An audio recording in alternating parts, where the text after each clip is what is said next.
오늘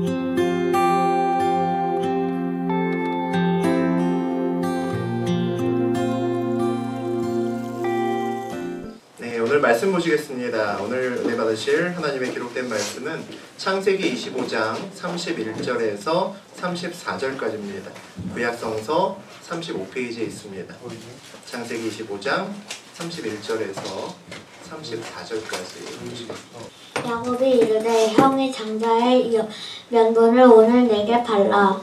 Jacob replied, "Fool, sell me your birthright." 에서가 이르되 내가 죽게 되었으니 이 장자의 명분을 내게 무엇이 유익하리요? Look, I'm about to die. Esau said, "What good is the birthright to me?" 야곱이 이르되 오늘 내게 맹세하라. 에서가 맹세하고 장자의 명분을 야곱에게 판지라. But Jacob said, "Swear to me first." So he swore an oath to him, selling his birthright to Jacob. 야곱이 떡과 팥죽을 에서에게 주매 에서가 먹으며 마시고 일어나 갔으니 에서가 장자의 명분을 가볍게 여김이었더라. Then Jacob gave Esau some bread and some lentil stew. He ate and drank and then got up and left. So Esau despised his birthright. 하나님 말씀입니다. 네. 이삭의 집안은 공교롭게도 아브라함과 마찬가지로 불임의 집안이었습니다. 이삭은 아내를 위해서 기도하고 하나님이 긍휼을 여기셔서 무려 2명의 아들이죠. 쌍둥이를 잉태하게 하십니다. 그런데 태중에 그 둘이 엄마 뱃속에서 굉장히 많이 싸우는 겁니다. 너무 힘들어서 엄마 리브가가 하나님께 나와서 기도를 하죠. 하나님께서 큰 자가 작은 자를 섬길 것이다 라고 말씀하십니다. 형이 섬김을 받아야 평안한 집안인데 형이 아우를 섬긴다라고 말씀하셨습니다. 질서가 뒤집혔다는 거죠. 이 가정에 뭔가 불화의 불씨가 있다라는 겁니다. 오늘은 이삭의 아들 에서와 야곱의 이야기를 통해서 함께 은혜 받는 시간 되셨으면 좋겠습니다. 우리 25절과 26절 지난 시간의 내용이지만 우리 다시 한번 함께 읽어보겠습니다. 먼저 나온 자는 붉고 전신이 털옷 같아서 이름을 에서라 하였고 후에 나온 아우는 손으로 에서의 발꿈치를 잡았으므로 그 이름을 야곱이라 하였으며 리브가가 그들을 낳을 때에 이삭이 60세였더라. 에서와 야곱은 태어날 때부터 극과 극이었습니다. 전혀 닮은 점도 없고 많이 달랐습니다. 외모도 많이 달랐죠. 에서는 털복숭이로 태어났습니다. 지구상에 과학적으로는 200종 가까이의 유인원이 있다고 합니다. 그 중에서 우리 인간을 호모사피엔스라고 부르죠. 우리 인간의 호모사피엔스만 털이 없습니다. 그 외에 나머지 유인원들은 전부 다 털복숭입니다. 과학적으로 털이 많다는 것은 아직도 진화적으로 사람보다는 유인원에 더 가깝다는 의미도 될 수 있겠죠. 단순하고 본능에 충실하고 생각하기 싫어하는 그런 특성을 갖고 있는 사람이 에서입니다. 야곱은 에서의 뒤꿈치를 잡고 나왔습니다. 욕심이 엄청나다는 거죠.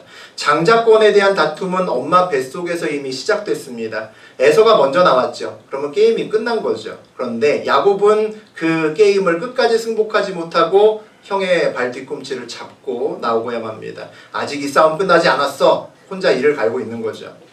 야곱은 정직하지 않습니다. 목적을 달성하기 위해서라면 불의한 방법도 마다하지 않는 사람입니다. 욕심이 많은 사람들은 생각이 많습니다. 다른 사람이 말을 하면 그대로 잘 듣지 않아요. 다른 사람이 말을 하면 왜 저런 말을 했을까? 그 안에 무슨 속셈이 있을까를 항상 생각을 합니다. 그래서 그 의도를 파악하려고 애를 쓰죠. 다른 사람의 말을 통해서 그 사람의 속마음을 읽으려고 하는 것이 나쁜 것은 아닙니다. 그런데 그것을 파악하려고 하는 사람의 마음밭이 좋지 않으면 그것이 문제가 될 수 있습니다. 우리 27절 읽어보겠습니다. 그 아이들이 장성함에 에서는 익숙한 사냥꾼이었으므로 들사람이 되고 야곱은 조용한 사람이었으므로 장막에 거주하니. 겉으로 보면 에서는 운동을 좋아하고 사냥을 좋아하고 뛰어다니는 거 좋아합니다. 그러니까 외향적인 사람이죠. 야곱은 혼자서 생각하기 좋아하고 오늘날로 치면 책 보기 좋아하고 이런 사람입니다. 내향적인 사람이죠. 그런데 속을 보면 에서는 좀 많이 단순하고 심플한 사람이고 야곱은 속이 엉큼한 사람입니다. 그 안에 구렁이가 들어가 있는 사람이죠. 엄마 뱃속에서의 싸움은 물리적인 힘싸움이었습니다. 어찌 보면 속임수나 이런 것이 별로 없을 수 있는 그런 싸움이었죠. 정직한 싸움입니다. 그러니까 에서가 이겼습니다. 에서가 더 힘이 셌거든요.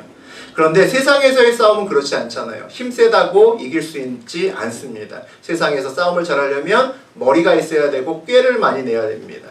속임수와 불의 같은 것이 언제든지 개입될 수 있는 것이 세상 속의 어떤 다툼이죠.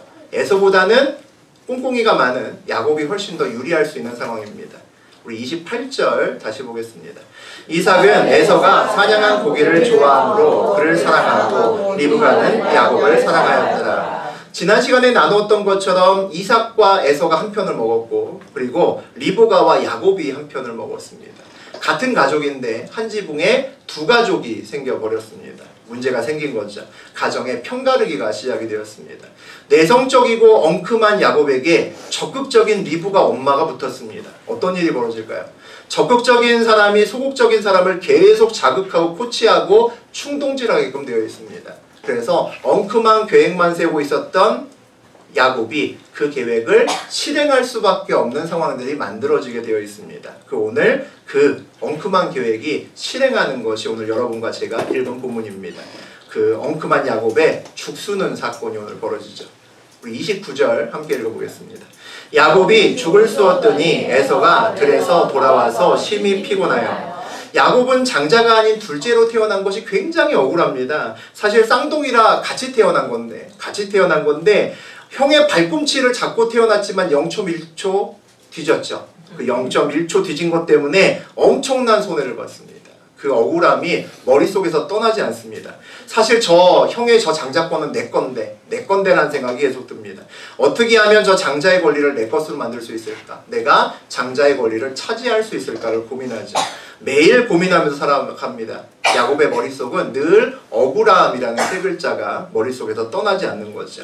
억울한 마음이 떠나지 않으면 야곱의 삶이 행복할 리 없겠죠. 늘 불행합니다. 그러다가 오늘 회심의 죽을 쓰고 있는 야곱을 우리가 볼 수 있습니다. 오늘 주제는 야곱의 욕심이 담겨 있는 거죠. 야곱은 형 에서가 배고픈 것을 참지 못하는 것을 이미 알고 있습니다. 에서는 본능에 충실한 털복숭이기 때문이죠. 사냥을 끝내고 집으로 돌아올 때 그때가 가장 배고픔을 참지 못하는 시간이라는 것도 야곱은 알 수 있습니다. 그래서 그때 야곱이 탐욕스러운 계획을 짜기 시작하죠. 죽을 끓이면서 죽을 휘저으면서 국자로 저으면서 얼마나 엉큼한 생각을 하고 있었을까요? 아마 죽보다 속을 더 끓이면서 죽을 끓이고 있었을 겁니다. 겉으로는 그저 죽을 끓이고 있지만 속으로는 그의 야망을 불태우고 있었다는 거죠. 맛있고 구수한 죽 냄새가 나는 그런 죽을 끓이기 위해서 혼신의 노력을 다했을 겁니다. 팥죽이라고 우리 성경책에는 번역되어 있지만 그 지방에 팥죽은 없으니까 젓갈색의 콩과 다른 곡식류와 또 감람류와 같은 것들을 집어넣어서 고소한 냄새와 아주 풍성한 먹거리가 될 수 있는 그런 별미를 만들고 있었다는 거죠. 냄새만 맡아도 배고픈 식욕이 확 땡길 수 있는 그런 음식을 만들고 있었습니다. 하나님께서는 야곱에게 장자 이상의 축복을 이미 약속하셨습니다. 그런데 에서의 배고픔을 이용해서 죽을 끓여서 야곱은 장자의 축복을 빼앗으려고 합니다. 이것은 하나님의 방법도 아니고 하나님의 계획도 아니었다는 거죠. 하나님의 뜻과는 반대의 일입니다. 욕심만은 야곱의 행동과 마음에서 비롯된 일이죠. 그런데 하나님은 그 사건에 개입하지 않으십니다. 그냥 야곱을 내버려 두십니다. 마음껏 엉큼한 생각을 하고 국자를 휘저으면서 욕심을 다해서 죽을 끓이도록 그냥 두신다는 거죠. 하나님이 야곱을 왜 그렇게 두셨는지는 정확히 모르지만 하나님이 언제 야곱을 만나 주셨는지를 보게 되면 몇 장 뒤로 넘어가면 나옵니다. 이 일을 시작으로 이 욕심껏 국자를 저은 사건, 이 사건을 시작으로 해서 결국 이 집안에 사단이 납니다. 자기의 집안에 평안이 깨지고 스스로 두려움에 그 집에서 더 이상 머물 수 없겠다라고 해서 도망갑니다. 몰래 도망가서 인생의 광야를 걷죠. 그때 야곱이 하나님이 계심을 그때야 알게 됩니다. 그때 하나님이 야곱에게 찾아오셔서 그때서야 말을 건네시기 시작하죠. 그때 야곱과 하나님의 만남이 이루어집니다. 우리 인생에서 하나님을 만나는 것도 비슷한 때인 경우가 많습니다. 우리의 머리로, 우리의 욕심으로 야망을 세상에서 많은 것을 얻기 위해서 노력을 합니다. 그렇게 살다가 그것이 물거품이 되거나 또는 인생에서 절망해서 백기를 흔들면서 나 혼자 앉아있을 때, 아무도 나를 주목하지 않을 때, 그때 내가 혼자가 아니구나 라는 것이 왜 그때 비로소 느껴지는지 모르겠습니다. 그때 나에게 말을 걸어주시는 분이 있다라는 것을 그때 알게 됩니다. 그전에도 나에게 말을 걸어주셨을 텐데 그때는 들리지 않다가 내가 다른 것 다 놓고 있을 때, 아무도 나를 찾아와 주지 않을 때, 그때 하나님의 음성이 들리기 시작하죠. 내 인생이 내 마음대로 되지 않는 것들을 비로소 느끼고 내가 혼자 남아서 아무것도 할 수 없다라고 생각하고 앉아있을 때 보통 그때 그분이 보이기 시작합니다. 하나님이 보이지 않고 내 뜻대로 되어가는 때는 어찌 보면 인생에서 위험한 때일 수 있습니다. 그때는 내가 야곱처럼 탐욕을 가득 채워서 죽을 끓이고 있는 그런 시간일 수 있다는 거죠. 내 눈에는 온통 죽통만 보이는 그런 시간일 수 있습니다. 내가 끓이는 욕심의 죽은 보통 나중에 반드시 그에 걸맞는 상실의 시간을 보통 가져옵니다. 30절 같이 읽겠습니다. 야곱에게 이르되 내가 피곤하니 그 붉은 것을 내가 먹게 하라 한지라. 그러므로 에서의 별명은 에돔이더라. 아마도 야곱은 죽을 끓이고 있는 자기에게 에서가 다가와도 못 본 척했을 겁니다. 관심 없는 척했겠죠. 에서가 그냥 지나가면 안 되는데 마음속은 끓이면서도 애써 관심 없는 척했을 겁니다. 속은 타들어가면서도 죽만 바라보고 있었겠죠. 그런데 야곱이 파놓은 이 멋진 함정에 에서가 그만 덜커덕 걸립니다. 에서가 얘기하죠. 내가 피곤하니 그 붉은 것을 내가 먹게 하라 라고 이야기합니다. 무슨 죽을 끓이냐? 보통 우리 같으면 물어보겠죠. 야, 무슨 죽 끓이냐? 물어보겠죠. 뭘로 끓이는데? 물어보겠죠. 근데 아무것도 묻지 않습니다. 팥죽을 달라고도 하지 않고 뭐라고 얘기합니까? 붉은 것 좀 줘봐 그럽니다. 야, 나 배고파 죽을 것 같아. 야, 그 빨간 거 좀 줘봐. 이러고 이제 다가오는 겁니다. 이미 에서의 눈이 뒤집혔다는 거죠. 그만큼 배가 고프다는 겁니다. 에서는 본능적으로 배고프면 참지 못하는 거죠. 배고픈데 맛있는 냄새는 나고 이미 이성을 잃었습니다. 무조건 내가 먹게 하라 라고 이야기를 합니다. 이 내가 먹게 하라라고 하는 것을 그 성경의 히브리어 원어적인 뜻을 보게 되면 짐승이 본능에 충실해서 개걸스럽게 먹고 있는 모습을 표현한 그 단어를 오늘 쓰고 있습니다. 내가 꼭 필요한데 내 앞에 있을 때 에서처럼 이렇게 앞뒤 분간하지 않고 달려드는 그런 모습을 보이게 되면 공경에 빠질 수 있다는 것을 우리는 알아야 됩니다. 원하는 것을 잡기 전에 잠시 멈출 수 있는 사람이 현명하다는 거죠. 우리도 기도하다가 원하는 것이 눈앞에 있으면 어머나 응답이구나 가슴이 벌렁벌렁 뛰기 시작합니다. 그 다음에 그것을 두 손을 모아 놓칠까봐 꽉 잡기 시작하죠. 마지막 순간에 잡기 전에 잠시 멈추어서 기도해야 될 필요가 있습니다. 지금 이 순간이 하나님의 때가 맞는 건지 이 앞에 있는 것이 주님이 주신 것이 맞는 건지 한번 멈춰서 기도하고 생각해 볼 필요가 있다는 거죠. 내 것이면 잠시 멈추어 있다고 해서 내게 올 것이 다른 사람에게 절대로 가지 않습니다. 하나님을 믿으면 복이 아니라 하나님을 믿으면 잠시 멈추어 설 수 있습니다. 그런 자세를 가져야 복에 휘둘리지 않을 수 있습니다. 우리 31절 보시겠습니다. 야곱이 이르되 형의 장자의 명분을 오늘 내게 팔라. 드디어 야곱이 탐욕스러운 속내를 드러냅니다. 형 관심 없이 형이 와도 그냥 모른 척하다가 빨간 것을 달라고 하니까 형이 장자의 명분을 준다고 하면 내가 이거 줄게. 이거 되게 맛있다. 뭐 이렇게 얘기하는 거죠. 배고픈 형의 약점을 파고들어서 이용을 합니다. 선하지 않은 동기, 선하지 않은 방법을 오늘 야곱이 쓰고 있습니다. 야곱은 불공정하고 불의한 거래를 오늘 에서와 있는 거죠. 인생을 살면서 아주 중요한 것이 있습니다. 하지 말아야 될 것을 하지 않는 거죠. 내 것이 아닌 것을 탐하지 않는 겁니다. 당연한 것 같고 쉬운 것 같죠. 그런데 그렇지 않습니다. 쉽지 않습니다. 직원으로 있으면서 사장의 자리, 내 위에 있는 상사의 자리를 침범하지 않는 것이 어렵습니다. 내 자리를 지키는 것이 생각보다 굉장히 우리에게는 어려운 일이라는 거죠. 내 위에 있는 상사와 사장이 내가 보기에 만만하면 더 그렇습니다. 어느새 그 위에서 가르치려고 합니다. 남의 자리에 어느새 나도 앉아버린다는 거죠. 자리를 지킨다고 하는 것은 자세와 태도에 대한 이야기입니다. 기본적으로 내 자리를 지키려면 나의 윗사람에 대한 감사와 존중의 마음이 있어야 됩니다. 내가 어떤 회사에서 월급을 받는다면 그 회사와 대표에게 감사하고 존중하는 마음을 가져야 됩니다. 하나님과 나도 마찬가지인 거죠. 하나님의 자리를 침범하지 않고 내 자리를 지키기 위해서는 우리는 늘 하나님을 경외하고 하나님을 인정하고 인식하는 삶을 살아야 됩니다. 하나님을 경외한다는 것은 나의 자리를 지키게 하는 하나님의 훈련의 의미도 담고 있습니다. 세상에는 불의한 일이 생각보다 많습니다. 사회 경험을 많이 하신 분들은 더 많이 느끼실 겁니다. 사업을 할 때 내 거가 아닌데 저거 나도 할 수 있겠네 라는 생각이 들면 몰래 다른 방법과 수단을 강구해서 내 것을 만들기 위해서 애를 쓰는 사람들이 생각보다 많습니다.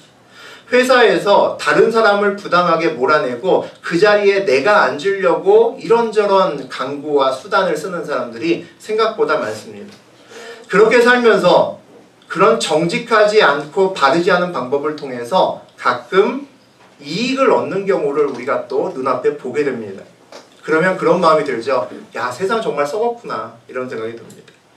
야, 저렇게 못되게 사는데도 인생이 참 잘 풀리네 그런 생각도 듭니다. 한편으로는 저렇게 살아야 성공하나 그런 생각도 듭니다. 야곱과 같이 살아가는 사람이 생각보다는 많다는 거죠. 그런데 사회생활을 한참 하고 느낀 것 중에 하나가 있습니다. 그런 사람들이 계속 좋지는 않더라고요.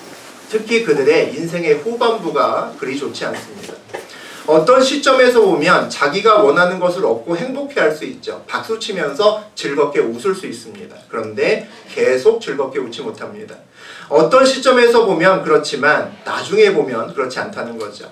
그런 사람들은 절대로 보통 남을 믿지 못합니다. 주변의 사람을 못 믿죠. 스스로 정직하고 바르게 살지 않는 사람들은 절대로 남을 믿지 못합니다. 남을 믿지 못하면 건강한 조직을 만들지 못하고 큰 사업이나 조직을 영위하지 못합니다. 보통 남을 믿지 못하는 오너의 특징은 처음부터 끝까지 본인이 다 하려고 합니다. 작은 것부터 큰 것까지 본인이 다 손에 쥐고 놓지 않으려고 합니다.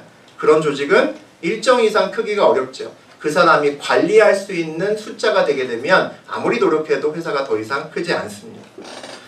그리고 남의 의도를 파악하고 스스로 믿고 살면 자기가 보통은 더 영악한 사람에게 걸립니다. 탈탈 털리는 일이 발생하죠.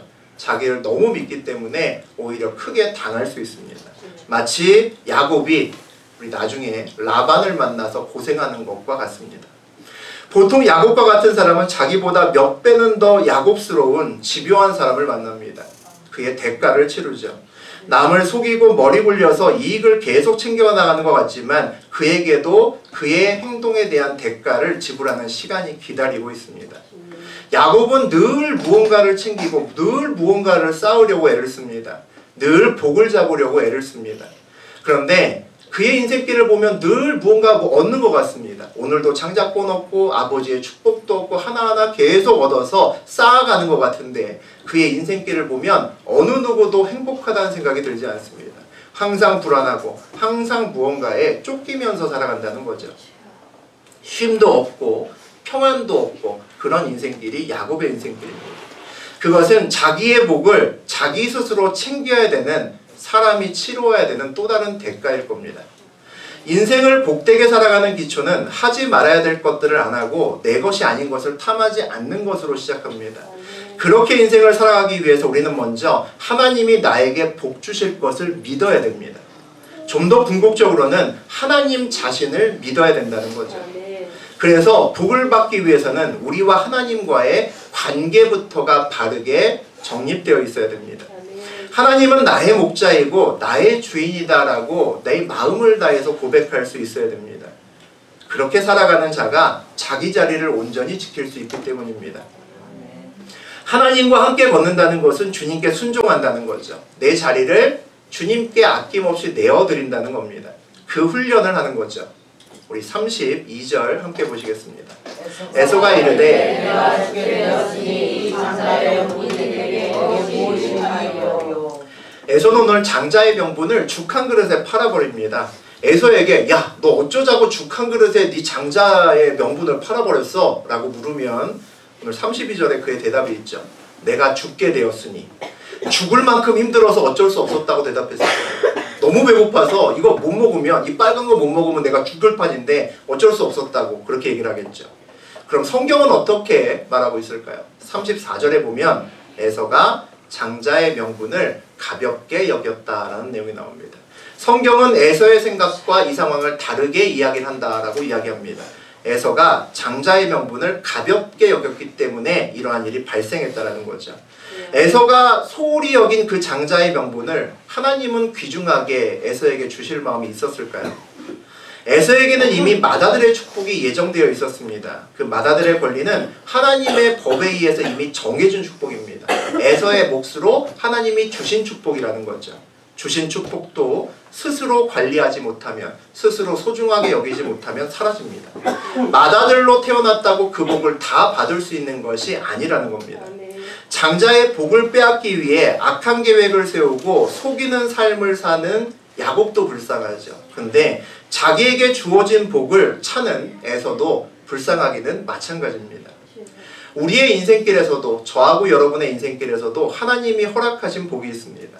원래 주어진 것에 대해서 우리는 소중함을 잘 모르는 경우가 있습니다. 소중함을 잘 모르는 경우가 왜 있을까요? 내가 그것을 누리지 않거나 그것을 누리지 못했기 때문입니다. 내가 누리기 시작해야 복이 진짜 복이 됩니다. 내가 누리기 시작해야 이 복이 나에게 얼마나 소중하신지 그때 압니다. 내가 소홀히 여기는 복은 그래서 쉽게 나를 떠납니다. 내가 그것을 붙들지 않기 때문입니다. 우리가 놓치고 나면 그 다음에 보통 합니다. 아, 그 복이 되게 소중했었는데 라고 생각합니다. 놓치고 나서 많은 사람들이 뭐라고 얘기를 하냐면 에서처럼 얘기합니다. 어쩔 수 없었다고 얘기합니다. 어쩔 수 없었는지 내가 소홀히 여겨서 그 복을 놓쳤는지는 하나님도 알고 무엇보다 그 자신이 잘 압니다. 복을 구하기 전에 우리는 먼저 주어진 복을 누리는 것이 중요합니다. 내가 받은 복을 먼저 세워보고 그 복을 누리는 것이 먼저라는 거죠. 내가 이미 받은 복을 누리지 못하면 다른 복을 구하고 그 복이 설사 나한테 주어져도 그 복을 누리지 못합니다. 왜냐하면 그 복을 받아봐야 또 다른 복을 구하고 있을 것이기 때문입니다.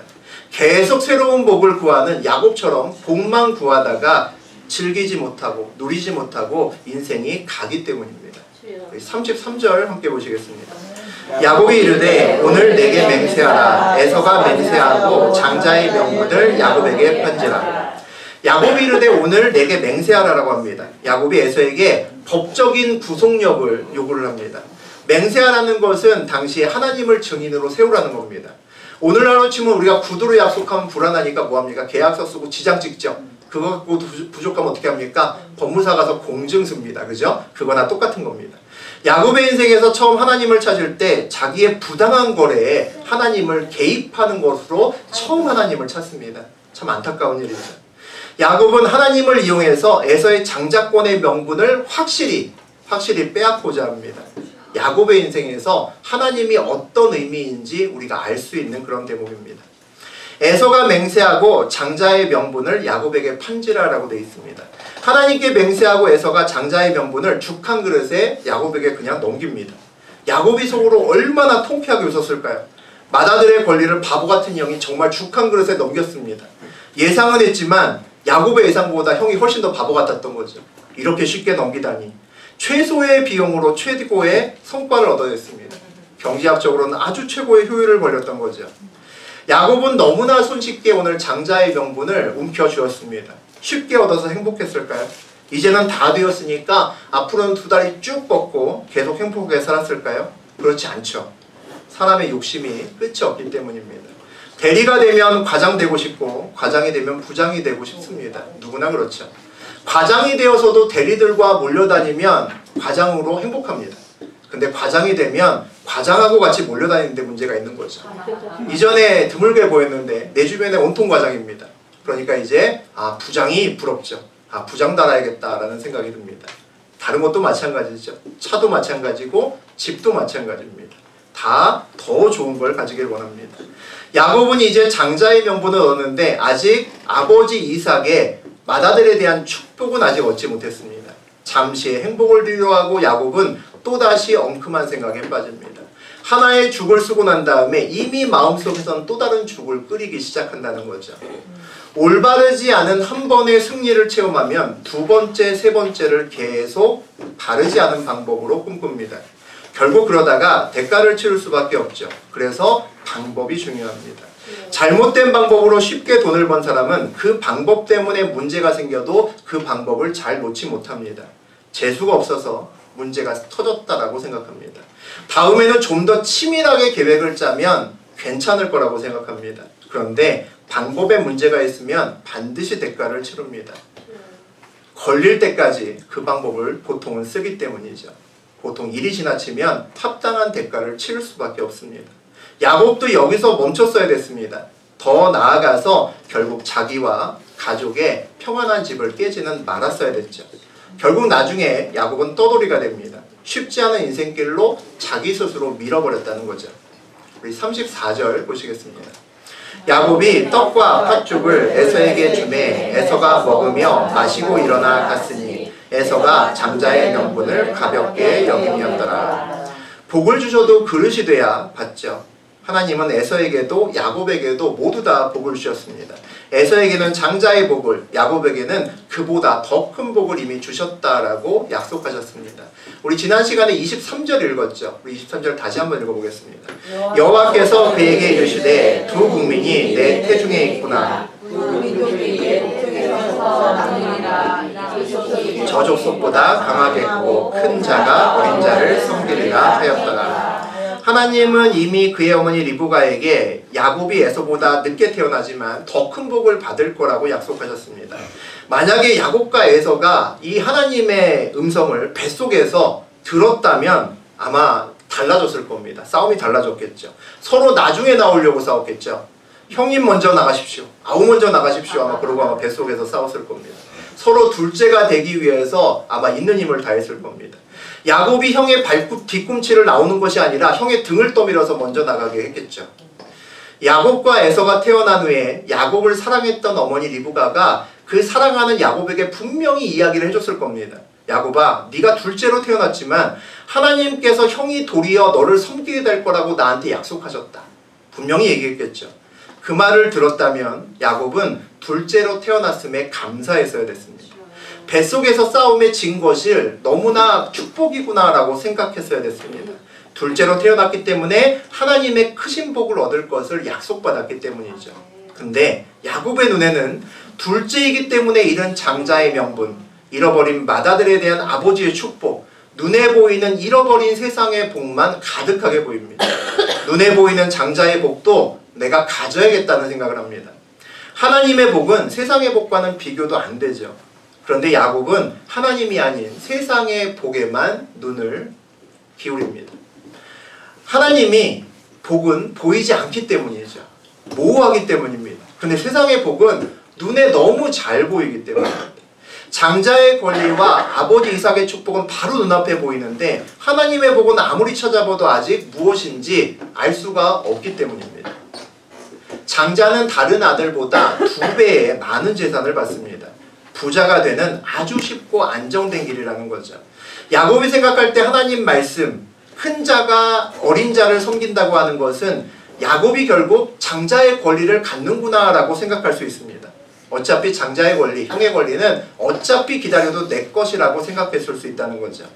하나님께서 복을 주시겠다는 약속은 받았지만 장자가 아닌 자신은 장자권을 내 손으로 확신하게 잡아야 그 다음부터 마음이 편안해집니다.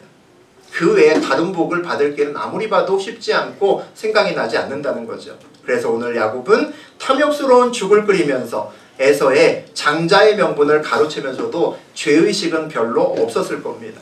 하나님의 뜻에 따라 자기 것을 자기가 가져갔을 뿐이다 라고 속으로는 생각했을지도 모르죠. 안타까운 것은 야곱은 이미 하나님께 복을 받았다는 겁니다. 야곱은 태어나기 전부터 큰 자가 작은 자를 섬길 것이라는 약속 아래서 태어났다는 거죠. 그런데 야곱은 그 약속을 믿지 않았다는 겁니다. 야곱은 이렇게 살지 않았어도 장자의 복을 받기 위해서 형 에서를 등치고 속이고 빼앗고 하지 않았어도 그렇게 안 살았어도 야곱의 복은 야곱에게 옵니다. 하나님이 약속하셨기 때문이죠. 그리고 하나님은 그분의 약속을 신실하게 지키시는 분이기 때문입니다. 야곱 스스로의 방법으로 장자의 명분을 빼앗았다는 것은 야곱이 하나님을 믿지 못했다는 겁니다. 장자권을 놓치면 복받기 어렵다고 생각했기 때문에 이와 같은 일을 벌였다는 거죠. 야곱이 정말 하나님의 약속을 믿었다면 그 약속하신 복의 때와 방법도 하나님께 온전히 맡겨야 됐습니다. 스스로의 머리로 하나님을 도울 필요는 없었다는 거죠. 하나님은 보통 우리에게 응답하실 때 큰 그림을 보여주십니다. 세부적으로 잘 말씀 안 해주세요. 큰 그림만 하나 덜렁 보여주십니다. 큰 그림을 보여주시고 나머지 세부적인 것을 말씀해 주시지 않는다는 것은 나머지는 믿음으로 반응을 하는 겁니다. 세부적인 것은 하나님께 맡기라는 거죠. 때와 방법은 하나님께 맡기고 오늘 하루를 걸어가는 것으로 우리가 충분하다는 겁니다. 하나님을 믿고 오늘 하루를 정직하고 거룩하게 사는 것이 믿는 자의 삶입니다. 하나님이 우리를 인도하시고 하나님을 따라가면 된다고 말을 하면서도 실제로 자기의 방법대로 살면서 하나님이 나를 그냥 도와주기만을 바라는 경우로 사는 사람들이 생각보다 많습니다. 내 복은 내가 스스로 챙기지 않으면 아무도 챙겨주지 않아 라고 생각하는 사람이 훨씬 더 많습니다. 복을 믿는 사람은 인생에서 많은 유혹에 흔들립니다. 그런데 하나님을 믿는 사람은 유혹에 흔들리지 않습니다. 하나님의 사람은 비전을 붙들기 전에 하나님부터 먼저 붙들어야 됩니다. 하나님을 정말 믿으며 살아간다면, 하나님을 전심으로 믿고 의지한다면 우리의 방법과 때까지도 그분에게 맡길 수 있어야 된다는 거죠. 그래야 인생을 살면서 하지 말아야 될 것들을 하지 않고 내 것이 아닌 것을 탐하지 않을 수 있기 때문입니다. 누군가 나에게 와서 내가 너에게 복을 줄게 라고 이야기해도 흔들리지 않습니다. 우리의 복은 세상이 주는 것이 아니라 하나님께 받는 것이기 때문입니다. 내 것이 아닌 복은 움켜쥐어도 빠져나갑니다. 하나님께서 나에게 약속하신 복은 기다리면 그때에 반드시 옵니다. 그래서 우리는 복 앞에서도 조급하지 않을 수 있습니다. 하나님을 정말 믿으며 살아가는 사람은 하나님이 주실 복을 간절하게 기다리기 전에 하나님을 믿는 삶부터 삶이 바뀌어야 됩니다. 그래야 복을 구하고 또 구하는 인생길이 아니라 하나님이 주신 복을 누리고 또 누리는 인생길이 될 수 있습니다. 복을 누리지 못하면 에서처럼 중요한 복을 받지 못하고 빼앗길 수 있습니다. 하나님을 신뢰함으로 평생 복을 구하는 인생길이 아니라 평생 하나님이 주시는 복을 누리는 인생길이 되기를 주의 이름으로 기도드립니다. 인생의 모든 날들을 하나님을 누리는 기쁨으로 노래하는 그런 인생길 되셨으면 좋겠습니다.